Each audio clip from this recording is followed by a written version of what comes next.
ভাই কি করে আনলেন? কবে এসেছিলেন? কবে এসেছিলেন কলকাতায়? কে সাহায্য করলো? কবে কবে এসেছিলেন?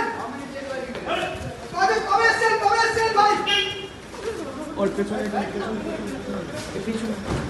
ভাই কবে এসেছিলেন কলকাতায়? কে সাপোর্ট করলো? কে সাপোর্ট করলো তোমাকে? কে আশ্রয় দিল? বেঙ্গালুরু রামেশ্বরমে বিস্ফোরণের ঘটনায় শুক্রবার আদালতে পেশ করার আগে বিধাননগর হাসপাতালে চেক আপ করাতে দুই জঙ্গিকে নিয়ে এনআইএ। রামেশ্বরম ক্যাফে বিস্ফোরণ মামলায় অভিযুক্ত আব্দুল মাতিন তহা এবং মুসাবির হোসেন সাজিব কলকাতা সংলগ্ন এলাকায় লুকিয়েছিলেন। এনআইএ এবং পশ্চিমবঙ্গ পুলিশের তরফে যৌথ অপারেশনে তাদের খুঁজে বের করা হয় এবং এনআইএ তাদের গ্রেপ্তারি করেছিল শুক্রবার।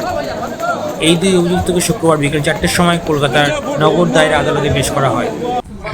এই রাজ্যে এসে প্রথমে কলকাতার লেনিন সরণি একটি হোটেলে উঠেছিল আব্দুল মতিন আহমেদ তহা ও মুসাবির হোসেন সাজিব। খবর এনআইএ সূত্রে।